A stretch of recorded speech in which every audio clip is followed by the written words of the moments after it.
e, consequentemente, há também um crescimento numérico. Amém? Então a igreja de Jesus, ela não pode parar no tempo. Ela não pode parar. Ela tem que estar sempre andando, caminhando, porque é o reino de Deus em movimento. A igreja é o reino de Deus em movimento. Uma outra coisa, um outro versículo em Atos 11, 31, 21 nos diz que a mão do Senhor estava com eles, e muitos crendo converteram-se ao Senhor. A notícia a respeito deles chegou aos ouvidos da igreja que estava em Jerusalém, e então enviaram Barnabé a Antioquia.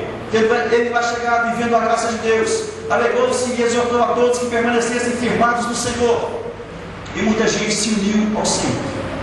Queridos, uma outra característica que eu posso extrair deste versículo é que a igreja de Jesus tem a mão do Senhor sobre ela. Entende isso? A mão de Deus, o poder de Deus, a autoridade de Deus está na igreja de Jesus. A igreja de Jesus, há poder e autoridade que estão investidas nela. Uma outra coisa, a igreja de Jesus, as notícias acerca da igreja de Jesus se espalham. É uma igreja que tem o respeito da comunidade. É uma igreja que as pessoas de fora dela entendem que é de Deus, entendem que a mão do Senhor está agindo ali, a obra de Deus está acontecendo naquele lugar, porque aquilo que é de Deus faz com que as pessoas possam vir. Certamente, como na igreja primitiva, a obra de Deus hoje, muitas pessoas não têm coragem, não têm ousadia para integrar-se, para participar, para juntar-se a estes que defendem o nome de Jesus como Senhor e Salvador, mas nutrir uma profunda admiração. E na igreja primitiva, muito mais, porque preste atenção, minha irmã e meu irmão, congregar na igreja primitiva significava, quase que eu falo significava congregar na igreja primitiva significava expor-se a risco de morte, saber que estava assinando um contrato de risco, que a partir daquele momento ele não saberia, os dias que poderiam ser abreviados por causa da condenação que estava sobre a igreja, porque a igreja de certa forma confrontava o poder político da época, porque o imperador julgava-se um Deus e queria ser considerado como que um Deus, e os cristãos eles tinham um outro Senhor, e a palavra Senhor na sua mais exata tradução significa, um termo que é atribuído ao divino. A palavra Senhor é um termo que é atribuído ao divino, não hoje, porque hoje nós cumprimentamos as pessoas mais velhas e as chamamos de Senhor, mas naquele tempo o sentido da palavra Senhor é uma designação, como se estivesse falando, se dirigindo a alguém que tivesse características de Deus, características divinas.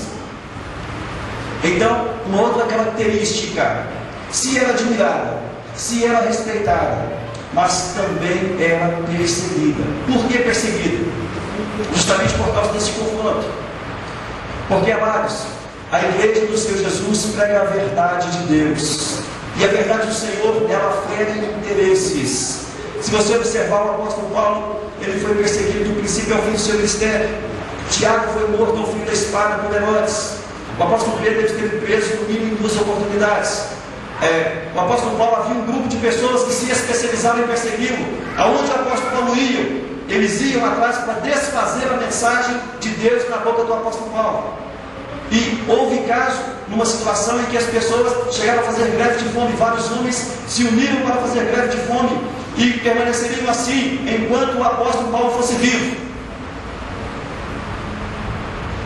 Uma característica é perseguição. Mas se a igreja é perseguida,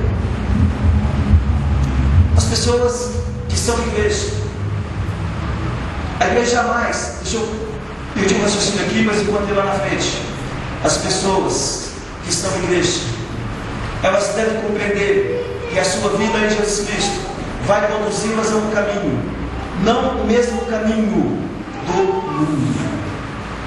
O conhecimento da palavra do Senhor em seus corações vai conduzir-nos a um estado de paz interior. Muitos são os benefícios daqueles que seguem Jesus Cristo como Senhor e Salvador e praticam a palavra do Evangelho. Mas estar ter a aprovação do Estado, ter a aprovação de pessoas que são poderosas, não é um benefício dado para aqueles que são cristãos. De verdade, não é.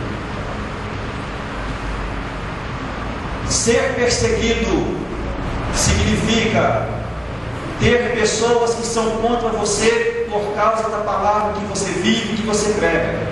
É muito diferente de ser confrontado nos seus erros, porque muitas pessoas confundem perseguição, qualquer disputa que a pessoa tem, e muitas vezes disputa motivadas por suas falhas e erros. Quando são confrontadas nos seus erros e falhas, elas consideram aquilo como se fosse perseguição religiosa, e muitas vezes não é. É simplesmente uma questão de justiça, e muitas vezes a justiça humana se volta contra pessoas que teoricamente são de Deus, mas que estão em falha em certas situações, e nesse aspecto elas são confrontadas dentro das suas falhas. E infelizmente muitas pessoas usam isso como se fosse perseguição religiosa, quando na verdade não é. Estão apenas usando uma situação para desculpar-se, para justificar-se perante a sociedade, perante a própria igreja. Mas uma outra característica importante demais da igreja primitiva é a intercessão. A intercessão por aqueles que são necessitados. Se somos igreja, nós aprendemos a interceder. Se temos conhecimento da necessidade de um irmão, de uma irmã, uma das formas que nós temos de auxiliar, de ajudar, de abençoar, é interceder. Não há ninguém que não possa fazer alguma coisa por alguém que está em necessidade. No mínimo, se você não pode ajudar de forma material, com dinheiro, com algum bem, com alguma coisa que você possa fazer de forma visível, você pode espiritualmente abençoar essa pessoa, orando por ela, intercedendo por ela. O apóstolo Pedro, numa das oportunidades que ele esteve preso, a Escritura Sagrada registra que a igreja toda estava orando incessantemente por ele, quando ele estava na prisão. Tanto é que isso provocou ali um terremoto, de modo que o anjo conduziu, as suas cadeias foram retiradas, e o anjo conduziu até onde estavam os irmãos de oração.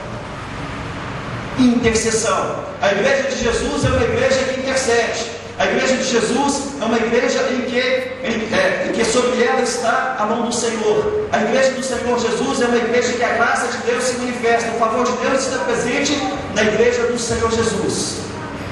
O favor de Deus está presente na igreja do Senhor Jesus. É uma igreja cheia de graça. Não uma igreja engraçada, mas uma igreja que é abençoada por Deus. É uma igreja que o Senhor abençoa. Estão entendendo? Glorificado seja o Senhor. Uma outra coisa muito importante na igreja primitiva, e que nós podemos aplicar aqui, devemos aplicar em nosso meio, a transmissão dos princípios da igreja. Quando houve o concílio de Jerusalém, pelo concílio, Tiago disse que pareceu bem ao Espírito Santo e a eles, na condição de líderes, prescrever 4 normas para a igreja do Novo Testamento. Mas não é isso que conta nesse instante. O que eu quero dizer para você é que o apóstolo Paulo, ele ajudando-se com Timóteo, ao passar pela Ásia, ele requisitou Timóteo para ajudá-lo, e os dois iam de igreja em igreja. Você sabe o que eles faziam? Eles estavam entregando aos irmãos para que os irmãos pudessem obedecer às decisões que foram tomadas no concílio de Jerusalém. E dessa forma, as igrejas eram fortalecidas na fé, dia a dia, e aumentavam o seu número. Isso está registrado em Atos 16, versículo 4. Significa dizer o seguinte: aquilo que é transmitido pela liderança para a igreja deve ser recebido no coração e deve ser transmitido. Se nós sabemos que os nossos princípios, que as colunas que fundamentam esta igreja são adoração, comunhão, evangelismo, intercessão, sustentação, nós devemos implantar isso no nosso coração e devemos transmitir essas verdades espirituais para as pessoas que nós conhecemos. Nós sabemos que aquilo que a igreja prega, aquilo que nós recebemos pelo altar, aquilo que recebemos no ensinamento da igreja, deve ser acatado em nosso coração e deve ser transmitido para que mais pessoas possam acatar. E assim certamente a nossa igreja também vai crescer em número.